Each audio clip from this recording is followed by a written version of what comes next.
Harvard Divinity School. Justice and Public Theology, C.T. Vivian and the Moral Struggle for Democracy, April 28, 2026. Good afternoon, friends. I'm Terrence Kojo Johnson, Director of Religion and Public Life at Harvard Divinity School. Welcome to today's conversation on Justice and Public Theology, C.T. Vivian, and the Moral Struggle for Democracy. We're delighted to have with us old friends and colleagues, Professor Quinton Dixie and Reverend Dr. Leslie Callahan. I begin by acknowledging that Harvard University is located on the traditional and ancestral land of the Massachusetts, the original inhabitants of what is now known as Boston and Cambridge. We pay respect to the people of the Massachusetts tribe, past and present, and honor the land itself, which remains sacred to the Massachusetts people. As many of you know, religion and public life is designed to really engage the world with public-facing scholarship that addresses issues related to justice, peace, and restoration. We're delighted to bring critical scholars and thinkers to a range of issues related to religion, democracy, and justice. Friends, this event has been recorded. The recording will be made available on the RPL website in a few weeks. Audience questions will be addressed at the end of the program as time permits. Please use the Q&A feature to pose a question to the speakers. We're gathered today to honor the life and legacy of the Reverend Dr. C.T. Vivian, one of the most important minister organizers of the Civil Rights Movement. Reverend Vivian was a close associate of Reverend Dr. Martin Luther King Jr. and played a major role in the Nashville movement, the Freedom Rides, the SCLC, and the Selma voting rights struggle. Educated at Western Illinois University and American Baptist Theological Seminary, he was not only a movement leader, but also a pastor whose preaching helped shape the moral vision of the freedom struggle. He died in Atlanta on July 17th, 2020. This is also a fitting moment for this conversation. We're celebrating the publication of Your Soul is Required, the Theology and Sermons of C.T. Vivian, which invites us to encounter Reverend Vivian through his preaching as well as his activism. And as of 2026, we are marking the 65th anniversary of the Freedom Rides. It is an especially powerful time to reflect on how his witness continues to speak to the unfinished work of democracy and civil rights. Before I introduce the speakers, we'll play a short clip from one of his last interviews on Democracy Now! This is Democracy Now! I'm Amy Goodman. The same day Congressmember John Lewis passed away, that was Friday, we lost another civil rights legend, Reverend C.T. Vivian. He died at the age of 95. Vivian was a leading proponent of nonviolent struggle. He was with the Southern Christian Leadership Conference, close friend of Dr. Martin Luther King Jr., who once described him as the greatest preacher to ever live. In 2015, I spoke to Reverend Vivian outside the historic Brown Chapel AME Church in Selma, Alabama, on the 50th anniversary of Bloody Sunday. On that day in 1965, he was punched in the face by Dallas County Sheriff Jim Clark on the courthouse steps in Selma as he tried to escort a group of African Americans inside to register to vote. The punch was so hard, the sheriff broke his own hand. Reverend Vivian started by talking about the power of nonviolence and the continued fight for voting rights. Nonviolent direct action is something we have brought to America, right? Nonviolent direct action has no violence in it, right? It is not there to destroy. It's there to develop and build, and that's what we've been trying to do. At the core of that is an understanding of faithful life. All right. Do you think full voting rights have been achieved at this point? No, because America won't change that quickly. See, or if they had, they would have done it in 1776. There is nothing we haven't done for this nation. We've died for it, huh? But it's been overlooked what we've done for it. But we kept knowing the scriptures. We kept living by faith. We kept understanding that it's something deeper than politics that makes life worth living. What gave you the courage 50 years ago to stand up at the courthouse to make that walk? You can't keep anyone in the United States from voting without hurting the rights of all other citizens. Democracy's built on this. This is our faith. Our grandmothers and great-grandmothers taught us how to live, right? Even when they couldn't speak well as long as what the society was concerned about. But they were telling us about is as old as the universe itself. Can you describe what happened to you, the violence against you, even leading up to March 7th, when you stood up for voting rights? It's the understanding of nonviolent direct action. That's the change. Look, what we have to see beyond all things, that Martin King, right, was our leader. What we have and what was given to us from its very beginnings is an understanding that we could not win by killing. Light doesn't come because of darkness, all right? We are here to change America and always have been. America sees it as they're changing us. But you see, when a Christian church exists that doesn't want to accept anybody but white people, right? They've already denied the faith, all right? Can you be a Christian and a racist at the same time? See, and we refuse to be racist, right? We just want to simply tell America what their faith is about. America talks about democracy, but they've kept us from voting for years. And even when they give us the vote on paper, politically, they turn around and take away the important part of what we fought for and what they said they were giving. All right? Is that the truth is that we have to work together to save ourselves politically, save ourselves spiritually, and save ourselves physically. We're not going to be able to do it until we listen to the faith without the hate. When the preacher has to stand at the door and keep people out because of the color of their skin, something's wrong with their faith. Did you stand in front of Sheriff Clark and get punched in the face? Well, yes, but that's not why I was standing there.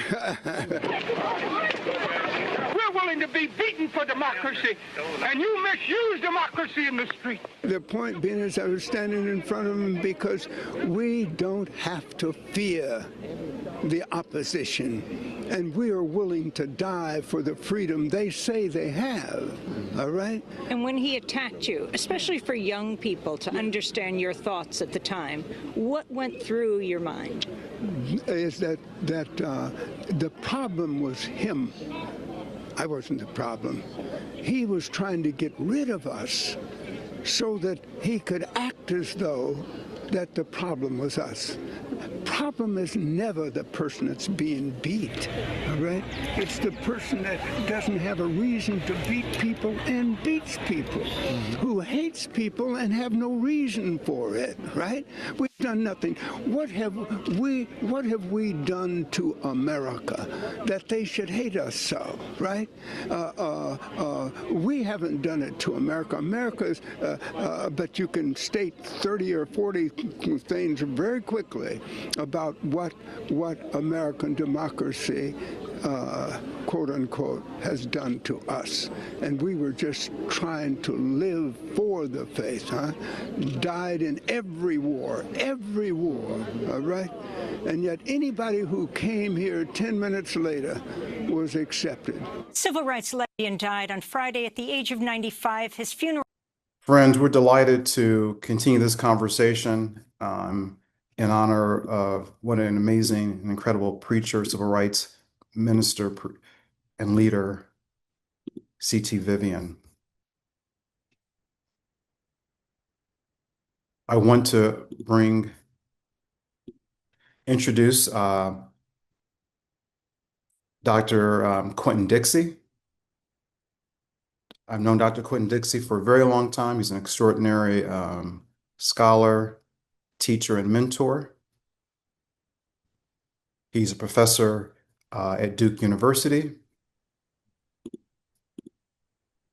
associate research professor of history of Christianity in the U.S., and Black Church Studies at Duke Divinity School. He's worked with extraordinary scholars, including Cornel West and the late Professor Washington of Vivian Theological Seminary. And we also have with us also a dear friend, someone I've admired for a long time for her integrity and her intellect, Reverend Dr. Leslie Callahan, Senior Pastor of St. Paul's Baptist Church in Philadelphia. She is a graduate of Harvard College, University of Pennsylvania, and now is pastoring in Philadelphia. So I'd like to begin the conversation in terms of, with you, Professor Quinton Dixie, in terms of really framing for us, Reverend C.T. Vivian's life and what it means in terms of to have sort of Black preachers at the forefront of leading civil rights activism and using sort of, the Bible as a template, not simply to promote a particular narrow vision of Christianity, but a vision of Christianity that is actually rather inclusive of the dispossessed, but also inclusive in terms of wanting to open the very possibilities of who can acquire and live in the United States under the protection of the Constitution. Sure. Thank you, Terrence. And it's good to see you again. Terrence and I come from the same little part of this country, Fort Wayne, Indiana, of all places. And so, yes, we have known each other quite a long time. One of the things that I always try to remind students about C.T. Vivian is that people say, oh, he's from the North. And anybody who's from the North, especially the parts of the North where some of us reside, you know how much the North can be like the Upper South. And so C.T. Vivian's from Macomb, Illinois, which is not too far from Missouri. And he was born in Missouri and did have some of the same experiences, albeit not with legal segregation, but certainly segregation by practice in his community. And having been in that one community his whole life, going to college there, et cetera, I think he was well prepared for some of the things that he would experience when he did make it to the South. One of the things that's fascinating to me about the ways in which he preaches, and after reading these sermons, is his understanding of history and the way in which he uses history. So often people think about the history of the civil rights movement and they focus on the facts. And, as a historian, I think it's one of the biggest challenges that we face when we talk to students and other groups is try to help them understand history as facts, of things that actually happened, and then history as what is meant or what we learn or what we understand by what's happened. C.T. Vivian came up with a usable past. That's his history. And so it's a reading of the past as always thinking about how this benefits the present. And you can see that in his biblical preaching. His Christianity is not just the Christianity of the New Testament, because to do so would disconnect it from a much larger part of the story.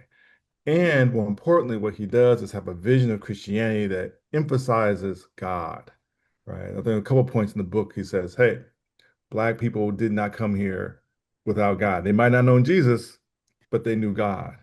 And this deep sense of spirituality predated any kind of missionary activity, et cetera, et cetera. And there it's where Black folk learn their understanding of justice, that sense of love, et cetera. So his understanding of history as being something much broader also, I think, plays into his understanding of civil rights history. There's been a lot of controversy back and forth the past couple of decades over this understanding of the long civil rights movement and what some of the implications of that are. But I think what his version of the civil rights movement history does for us, his historiography and his belief, is that it helps us see just how short the time frame has actually been. Like he said in the book, he lived most of his life within like a half amount of the time that we had been out of slavery. It hasn't been that long. And so just as we think that we can move past certain things, C.T. Vivian reminds us that we're not that far from them and that some of these things that we thought were settled are not settled.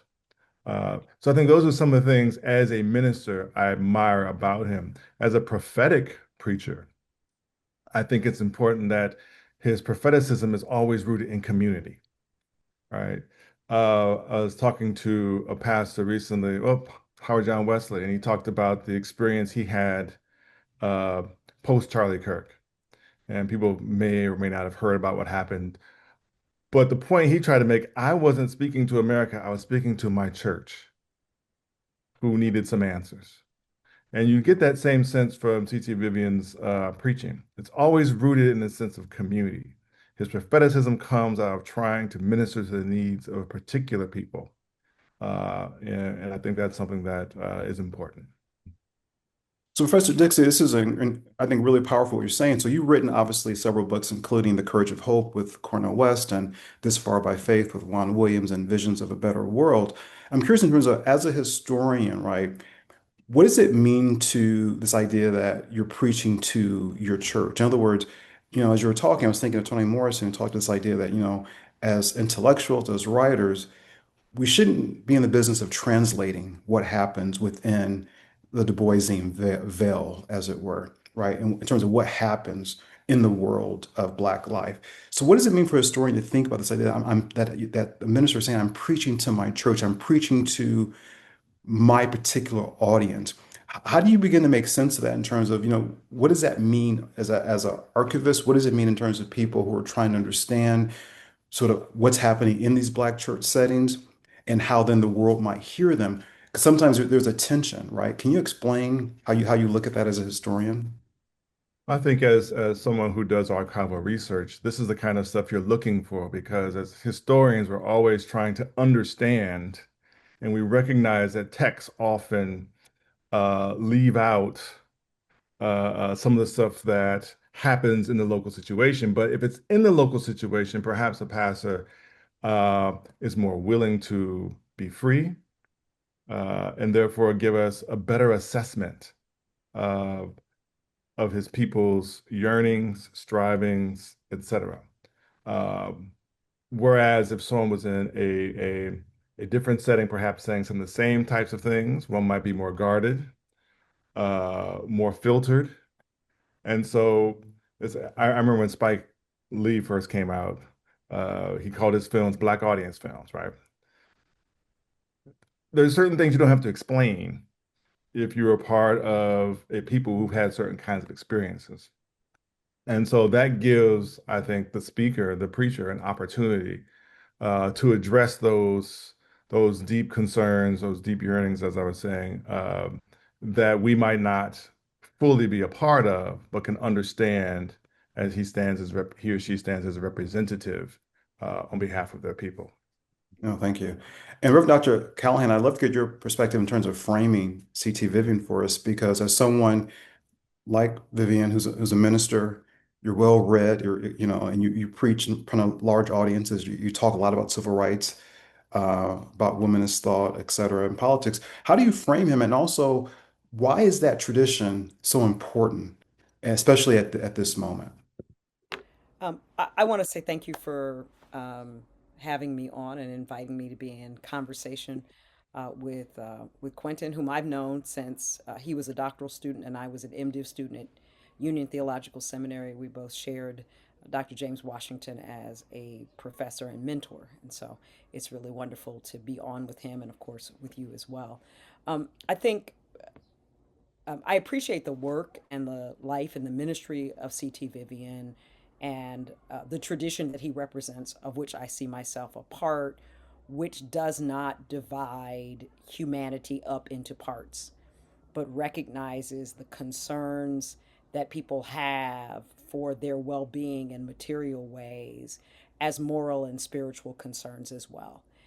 And that recognizes, he's very clear, and I appreciate the book that we've cited here with his speeches and writings, his sermons specifically. He's very clear that the problems that we experience as Black people materially in the United States are spiritual and moral problems. They're not just political problems. They're not just material problems. They're spiritual and moral problems that require a spiritual and moral solution. that to get to the heart of what is wrong with the American project is to, of necessity, call out that moral and spiritual rot, to speak to it directly, pointedly. And what's beautiful about having these sermons over a long period of time, and about the blessing that that Reverend Vivian had to live a long life and to continue to have a long public life, is that we can see the connections between who he was as an activist in the civil rights era and with the SCLC. We can see the connection between that and what he is saying in the first age of Trump, and the continued moral and spiritual rot, um, the peculiar moral and spiritual rot that's present in American Christianity as a source. There's a Mm. way that we, I think, have more clarity about that. I certainly have a lot of clarity about that now in the explicit rise of white Christian nationalism, or Christian white nationalism, depending on how one wants to frame the noun part of this, um, as a Christian movement. Um, but I think it's also really important, and again, I think Vivian's writings and preaching make clear this isn't a new issue. That just as prophetic Black Christianity is a part of a stream that C.T. Vivian is a part of, that MLK is a part of, and again, that many others, men and women, are a part of. Just as there's a stream of that, there's also a stream of distorted Christianity, Mhm. slave holding, in the words of Frederick Douglass. But Vivian himself is very, very clear about the distortion of the Christian church. Even in the clip we just watched, he's talking about the need of Christianity to actually be converted in the United States, in the way that the movement of which he's a part, and the tradition which he's a part, and the history. I mean, I concur with Dr. Dixie that he's a beautiful understanding and expression of history that goes from his understanding of biblical history and the biblical witness through um, American history and those connections. And that if we're going to attend to what's wrong again with the American project, um, we've got to attend to what's to the moral and the spiritual in that.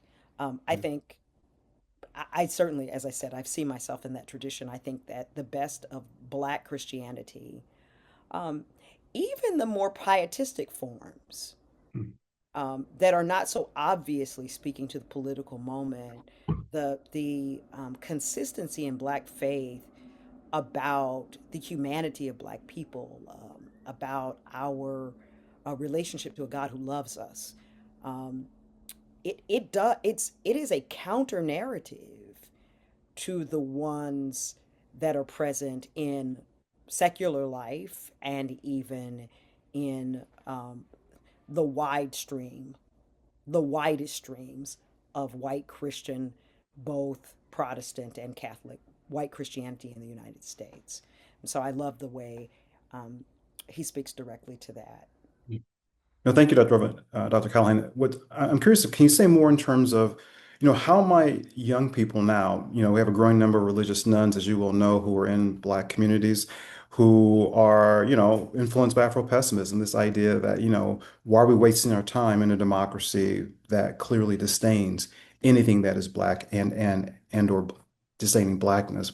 Can you say, what does Reverend Vivian reveal about the historic Black church alongside freedom struggle that we actually might learn from at this moment, right? Not necessarily to evangelize, but what does it mean to connect the Black church, which many people say are very present. They're doing a lot on the ground. They're meeting, they're organizing. And yet, one might argue there's not a collective voice, as it were, say, when Reverend Vivian was alive. What do you say to these young people who are like, well, I don't see the relevance at this moment of the Black church and the freedom struggle? Oh, there's so many pieces to this. I think one thing to say is something that I think Vivian, and I don't remember which sermon, I didn't write the notes, but there's a sermon in which as he's going through this sort of historical story, and he's sort of going from exemplar to exemplar to exemplar, and even sort of the tension. So there's a moment where he's talking about the tension between Booker T. Washington and W.E.B. Du Bois.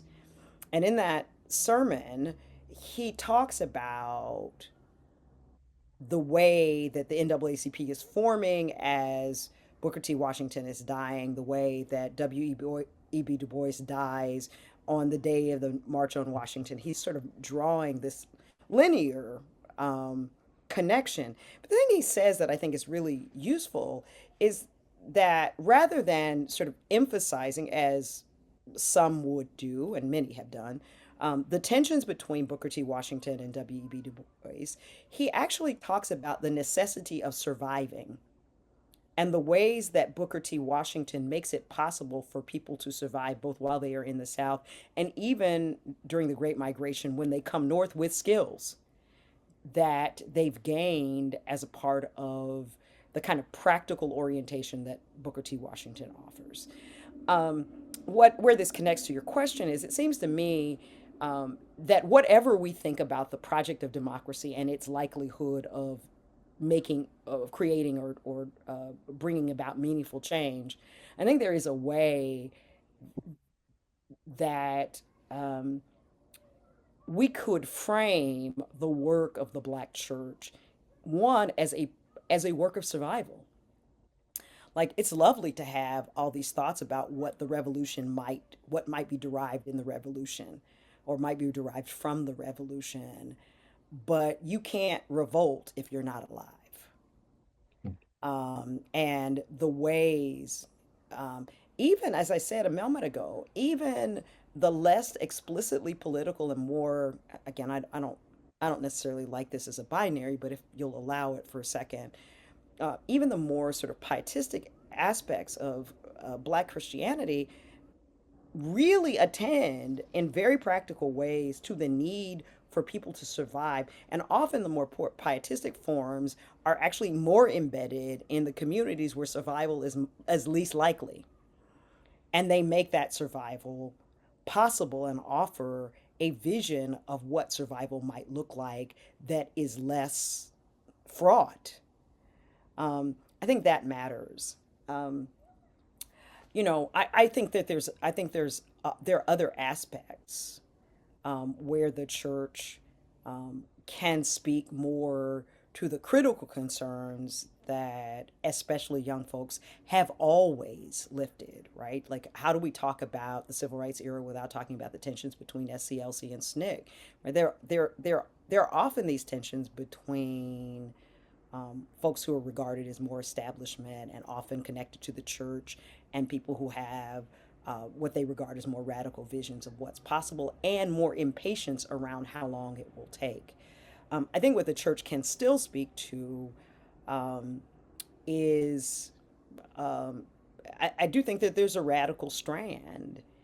And even as many folks regard themselves as nuns and fewer folks are raised in the church, there's still quite a lot of explicit religiosity that's present, hybrid religiosity shaped both by the church and other traditions as people are trying to find their ways into various self-care and community care options. That's the last thing I will say.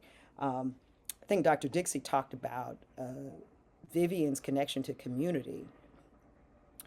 I still don't see a better place in to be in community with people across ages who are not members of your family. Um, to gather with people, to meet people, to gather sometimes across not only ages but across boundaries of socio and economic boundaries. The church still represents a um, a diverse gathering place within community, and institutional life provides space and time and also resources for those gatherings and for the connections that are actually essential not only to survival, but also essential to anything that might be radical or revolutionary too. You got to have some folks with you. None of this is an individual project. No, thank you. And I'm curious, Dr. Dixie, building upon this question, I mean, how are you teaching, the Black church at this moment, which again, religious nuns, particularly African American religious nuns, are pushing back against, in the context of, if you think about C.T. Vivian's sort of sermons, what does it tell us about the longevity of sort of the Black church as a counter public? What does it tell us in terms of, as a historian, what does it tell us about these criticisms or concerns raised by religious nuns that they say are not being addressed, right, at this moment within institutional Black church? How do you frame that in light of the long game, as it were, as you are imagining history and as C.T. Vivian imagined history and political struggles? Sure.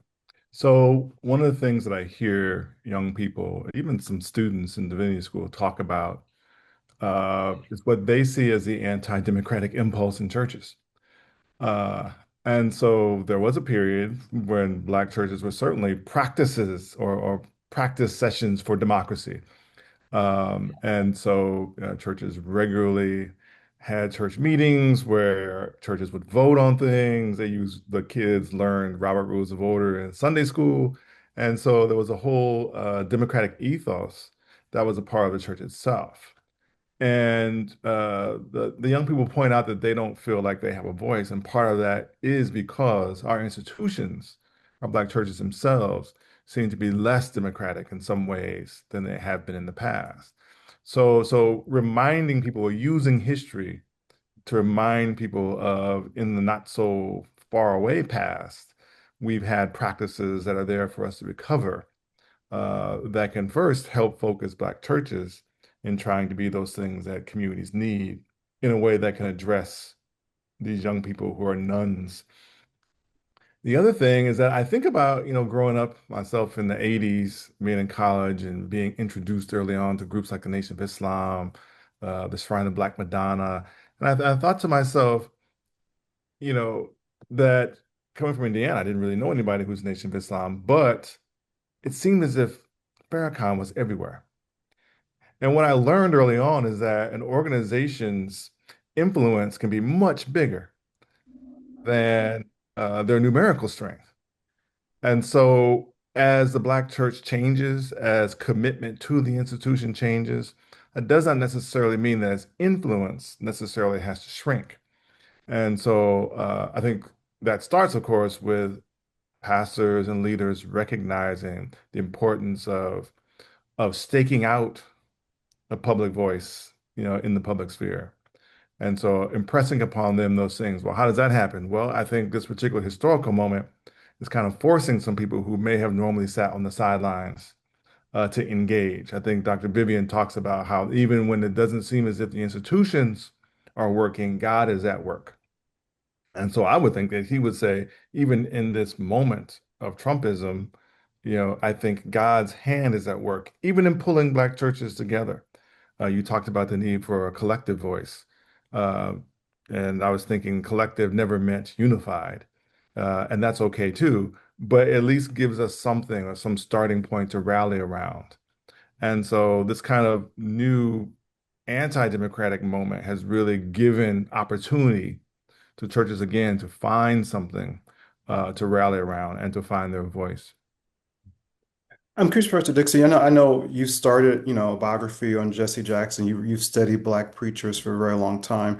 I'm curious, can you explain sort of the peculiar nature of Black preachers and preaching within the American context? Because in many ways, I think, I wonder if people actually get their due respect. Because again, there's these binaries: either you're the hooper, like, or you're intellectual. Potentially, you're Charles Adams, who can do both. You're a hooper and an intellectual. But in many cases, I think we tend to focus on the hooper in terms of exciting the emotions of the people. But can you say more about sort of the intellectual capacity of someone like Reverend Vivian, and also of a Jesse Jackson, and then of King, right? And of a Callahan, and there's so many people, I'm missing in terms of what contributions are they actually making to the generative movement of the civil rights movement in terms of ideas and ideas that are long lasting, because often, again, we focus on how they excite the emotion. But what about the intellectual contribution that's often neglected in public scholarship? Mhm. And you mentioned Black preachers. I always want to talk about Black preachers and pastors. Thank you. Sometimes you have people who preach and don't pastor, but then I think those people who show up every day in communities and serve people in a particular way may not be the ones who get the most likes on YouTube or whatever, but by the same token are there nurturing community spiritually, and that's so important. Mhm. Um, I think someone like a Vivian is important because you can see the kind of clarity in his thoughts, the consistency in his thoughts, which kind of mimics what he thinks is most important about the movement commitment. And so his understanding of a Christian life is a committed life. And this is where your soul is required, right? Not in death, but in the level of commitment you have to one particular thing. And this democratic faith was the idea that seems to be central, not just throughout the book, but throughout his ministry, throughout his public witness, throughout his Christian walk. And so I think the challenge often is when you talk about intellectual capacity, is judging people through a kind of theological, educational lens. And if we do that, we miss a whole lot of folk who had important roles to play, who had a lot to say, and yet don't enter into the conversation, with someone like a king because, he could quote, Niebuhr and other folk. You mentioned Jesse Jackson. Economic justice, economic parity, commitment to those ideals, commitment to those themes throughout his ministry. Um, and he's one that would be much less concerned about about whether or not people put him in conversation with other, intellectual giants, but would measure his work based on the degree to which he changed the lives of everyday Black people. Mhm. And I'm also thinking of, I was drawing a blank, Reverend Prathia Hall, right? I Mhm. also see you, Dr. Callahan, that kind of tradition. Mhm. Clearly women are playing a critical role here. And again, can you emphasize more in terms of how so often we forget about the intellectual contributions of Black preachers and of Black pastors? I couldn't agree more, and I think putting those everyone you've named um, i- is including King himself. Um, there are various streams and various sort of ways. They're the sort of more literary preachers, I would call them, who were folks like Gardner Taylor, who was also an activist, um, who's who had soaring rhetoric. Um, Actually, I see Prathia Hall in that category too. She was a person who's preaching. She was a pretty strict manuscript preacher, and she very much shaped words. Mhm. Um, all of them, though, understood that whatever they were doing in the study and the deep ways in which they engaged the life of the mind, and every one of them did, that the job of the preacher is to say something to the people you're talking to. And the idea of being just simply impressive and deep, and proving how many people you can quote, it, that doesn't work. Now, those of us who are trained in scholarship, we tend to cite our sources more because we're trained to do that. But the ways, in one of the forward essays, I think it's Eddie Glaude who talks about, to the book, Eddie Glaude talks about the ways that Vivian could be quoting or could have referred to Niebuhr and Christ and Culture, um, but it didn't fit. Like it wasn't necessary in the context in which he was speaking. Um, Many of the sermons, I don't want us to lose sight of this, is that many of the sermons, although he was not pastoring a church, they were preached at the church of which he was a part. I didn't realize this, speaking of Jesse Jackson, I didn't realize this until he died, that Jesse Jackson had been a member of a church for 50 or so years. He had been an active part of the fellowship church.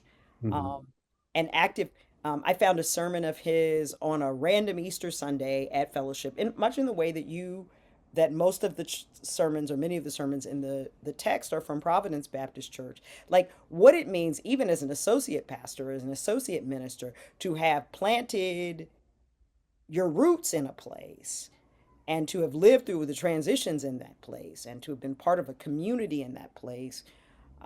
I think it shows it's significant. Um, and I think it says something about not only the preacher as preacher, but as the preacher as community member. Mhm. That That's that's powerful. that's also worthy of lifting up. Like you hear him in his introductory remarks. This is Vivian. You hear him in his introductory remarks giving honor to the pastor, right? Like the usual thing. He says, "Yeah, we learned how to do this," but it's also very clear that he is appreciative of what is being formed and shaped in the community of which he's a part, outside of just his part in it. Which, by the way, brings me to something that I think is really important in his analysis um, of the movement and his analysis of history. He talks about front people, front men in this instance. He talks about how, but if you only understand, and I actually have highlighted the quote, but because I thought it was really powerful, he says, I want to thank God for them. This is on page 13. But if you see them as more than symbols for the rest of us, then you've missed the understanding of who we are. Love them, but understand the place at which he must be placed. All right? Right. The This is a sermon in which he's talking about the role of prayer and sort of praying up the leaders that you need. By the way, um, this vision of leadership as arising as a representation and in the context of the community, leaders without whom if you don't understand the community, you don't understand the leader. If you don't understand who's calling them forth, there's a way of talking about the way a leader shapes a community, but Vivian is talking about the way a community brings forth a leader. And I think to talk about any of these leaders, anybody we mentioned, without talking about the community that draws them forth and the degree to which everybody that we've named has a deep commitment to and accountability to the communities that continue to call their gifts forth. That is the tradition of the democracy of the church. And in this instance, I'm thinking of the Baptist church in particular. Baptists believe that we hear God best when we listen together. That's what voting is a way of discerning what's the right direction, not just from the people, but mostly from God through the people. And so that even if someone ends up being a spokesperson, even if one person is the preacher, that doesn't make them the arbiter of what's true. In fact, the community can set the preacher down. And in so doing, what you're saying is that whatever's happening in the talking and with the microphone is happening in the context of being drawn forth from the community. And again, Vivian's very clear about the way that the prayers of the saints, the groans of the saints, have called forth God's response that gets represented in people who come along at the time that's their time. And Terrence, if I could add something real quick, if you don't mind. It was late 80s and I was having a crisis in faith. And I was sharing this with a classmate at Michigan State. And part of it had to do with the kind of anti-intellectualism that I grew up with in my particular Baptist church. And she said, maybe you want to come home with me and visit my church. So we went to Detroit that weekend. And that was the first time I ever heard James Cone, Mm. because this particular church was having a Black theology conference. at the church, and Cone delivered a paper, and the pastor was Charles Adams. The pastor delivered a scholarly paper, and Cornel West was there. I'm like, what is going on? Hmm. Uh, this gave me a whole different view of what Black churches could be, what Black ministers could be. And so, I want to just lift up that as a moment of kind of, the intellectual prowess of Black pastors. It really had an impact on me as a Christian moving forward. No, no, thank you, Reverend Dixie. Sorry, Professor Dixie. So friends, Whoa, I call me know. out my name. No, I'm just joking. So friends, please, if you have questions, put them in the chat. We'll answer them. And just a quick question. Yesterday we had a wonderful discussion with Professor Zahra Mobilay, who's a feminist Iranian scholar here of Islamic thought, and she was talking this idea, who is your neighbor? And I'm curious in terms of when you both think about sort of the Black church in particular, in this concept of neighbor, is there a tension between neighbor and community? I mean, how do you, who is our neighbor in this moment or in Reverend Vivian's moment of struggle? Who is your neighbor, and how have ministers in this prophetic tradition spoken to the neighbor and or embraced the neighbor? That's a great question, and I hadn't thought about it in those terms. My kind of off the cuff idea would be that the concept of neighborliness is the context is a broader sense of community than, and maybe Mm, might be regarded as beloved community. Like mm, everybody God loves is your neighbor, yeah, yeah. um, and that's everybody. And they become, in some ways, you become a neighbor as I become aware of you, that I know you. I would make the distinction between that and the community of accountability, which is that community out of which and into which my peculiar gifts have been called, and the folks Mhm. who I have to kind of make sure to check in with periodically. Yeah. So in some ways, it's the difference between um, I'm going to treat everybody right, which is Mm, neighborliness, and what one might call one's kinship group or something somewhat closer.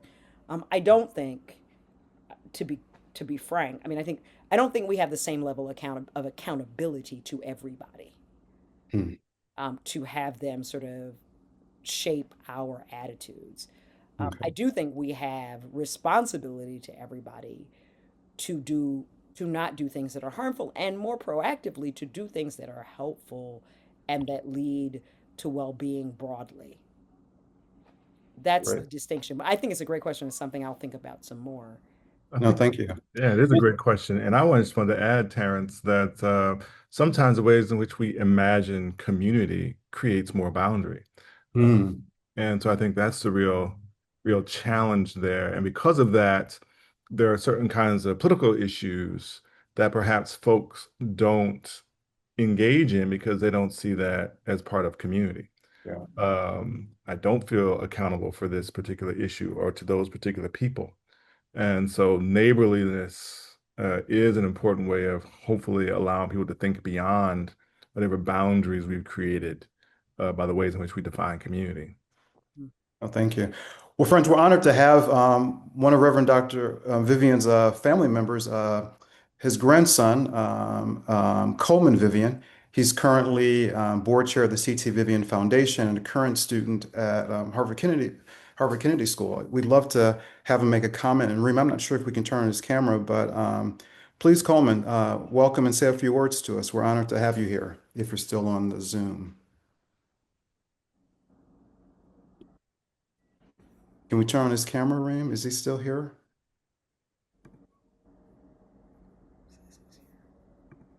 Ah, All right. Can you hear me? yes, we can. Welcome.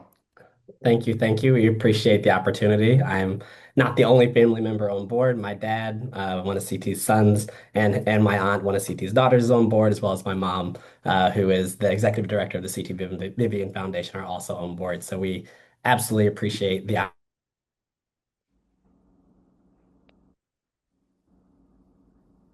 Did we lose him? Coleman, are you still with us? Can you hear me? And now we can. Okay. Okay, sorry, it had me No joining as a problem. panelist. Oh, perfect. Oh, thank you. Oh, welcome. Thank you, thank you. But yeah, as I was saying, we have a few family members on board that are sitting here in the Zoom, and that we just always appreciate the opportunity to hear one, my granddad get like celebrated, but also to see how people are learning both from his example and how we're continuing to push that legacy forward. And so the weird confluence of events for me to be at Harvard while this is happening is just like this a little bit of a God moment, won't he do it? Wonderful. And what does it mean? I mean, what lessons can you share with us that your, grandfather shared with you in terms of struggle, perseverance, and what it means to combine faith and democratic struggle together? Yeah, I think that it's actually interesting that reading your soul is required. I never got to see him preach. And so I think this has like illuminated a different side to him. Like obviously it lived out in his life. And I think that like the distinction you guys drew between a preacher and a pastor, like I saw him in a pastoral role in everything he did. I never got to see him in his preacher role, if that makes sense. And so I think that like what I learned and what I saw was a deep love for people, a deep love and a commitment to show up in any way he could, whether that was for the people right next to him, whether that's for family, whether that's for like the Black community writ large. And so I think that like it is a faith driven by a hopeful realism. Like he was never naive to what the world was and what America was, but he always pushed forward because he believed that through faith and with God and with people that it could become something better and something more. And so I think that vision, that imagination is what like, and that love is what I picked up from him. Right.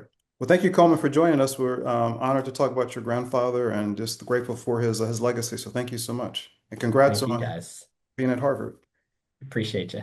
Yeah, and I'm curious. This is a more of a different question that kind of relies on your hopefulness, Professor Dixie, in terms of how you talk about courage to hope in the book with Cornel West, but also to you, Reverend Callahan, in terms of, what does it mean then, this idea of the pastor element in a moment of deep strife? I mean, what does it mean for people who are looking for answers?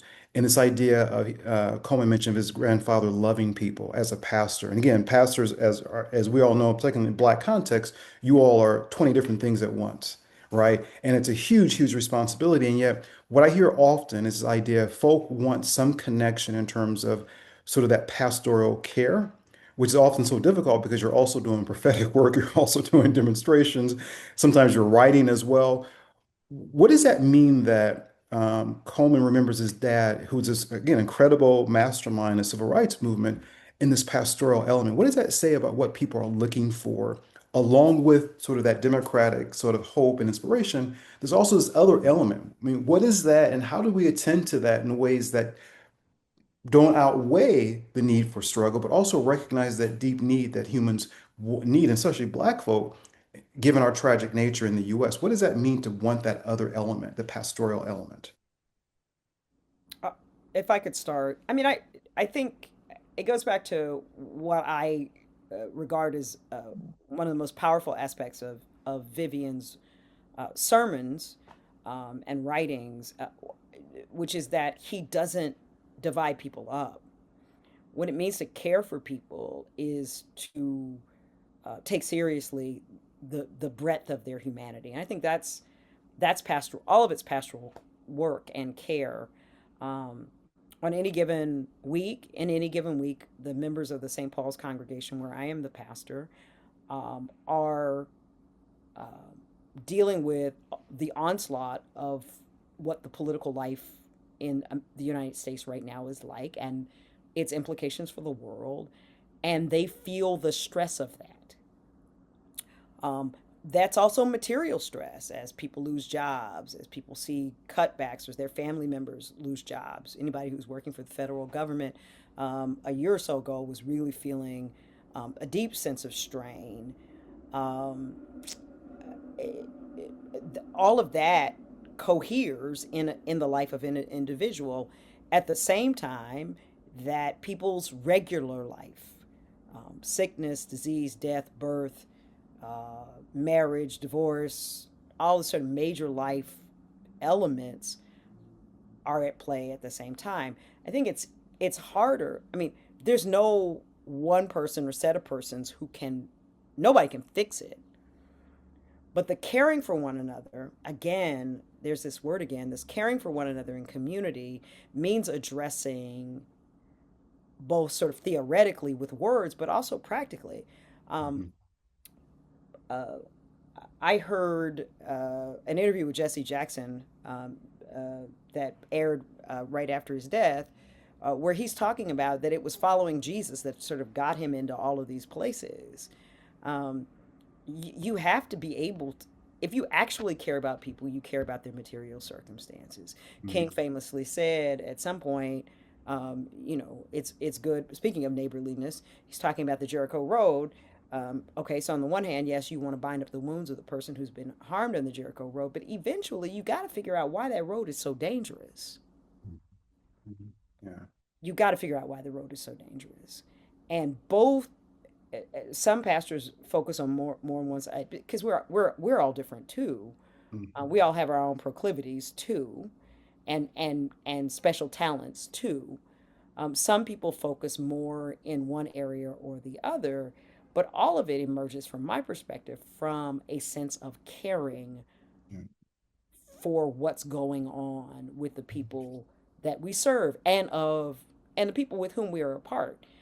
Mhm. Last piece about this, on a very practical level, um, if Social Security checks don't come 1 month, I don't know a church in the United States that won't be in really big trouble. Mhm. Like these are these are practical survival issues for us and our institutions too. We are a part of these communities. Um, so I think that it's all about whether you care about the people that you're serving. No, it's beautiful. And Professor Dixie, I want to just tweak the question a bit and say, well, how powerful is it that C.T. Vivian talked about his grandmothers in terms of giving him, in some ways, a kind of theological and ethical foundation for this work? And what does it mean to think about care in terms of Black women, many, some of whom were educated, some of whom were also day workers, but they all experienced, right, a lot of gender bias, right, a lot of alienation. And yet they took that alienation and sometimes pain and turned it into a very powerful moment. Whereas at this moment, we see a lot of people who are in pain and feel alienated, and they're using this moment, that pain and alienation, to harm others, right, to somehow say, to seek revenge. What does it mean that historically, even among the Nation of Islam, which some people have characterized as very violent, which we all know is inaccurate, but people in Black religions have taken pain and used that pain to somehow create a kind of open, rich, and intellectually rich, spiritually rich context for a certain kind of restoration. What is that? How do you understand that historically, right? As a historian, how important is it that that is such a part of what C.T. Vivian did, but also a part of the broader Black religious movements in the U.S.? Sure. I think people who have experienced a certain kind of suffering and alienation can find a place in their own heart to feel the pain of others. Yes, there are those who then take their own pain and try to deflect that into a situation where they inflict harm on others. But I think in the African American experience, using Jesus as a model, what did Jesus do? Right? This is Howard Thurman told Jesus and Disinherited. And it's like all these other things that we can use as coping mechanisms to try to address unmerited suffering all fall short in the end. And Thurman and Vivian say it's love, right? So love is at the root of what these grandmothers taught. It is what helps develop patience as a spiritual discipline, as opposed to just merely waiting, kind of active patience, understanding that things might take a long time, that they work in God's time or not our time, but that doesn't mean we don't do anything in the process, including engage in agitation. Uh, and so when you have a love ethic that undergirds that, I think it provides a foundation for folks who experience that pain and suffering to not pass on bitterness, but instead to pass on hope. Wow, what a powerful way to end this session with Dr. Dixie and Dr. Callahan. You guys have been incredible. Again, longtime friends and just incredible people of integrity and of intellect. I thank you for joining us today. This concludes our year-long programming at Religion and Public Life, and I think it's just fitting that we would end on a love ethic based on the legacy of CT Vivian, and we're so honored that his family members are with us, and especially his grandson who's at Harvard Kennedy School. I want to thank Reem and Hisham for their great work in terms of organizing not only this discussion, but all of our discussions all year. So thank you, friends, and we will see you soon. Bye-bye. Sponsored by Religion and Public Life at Harvard Divinity School. Copyright 2026, the President and Fellows of Harvard College.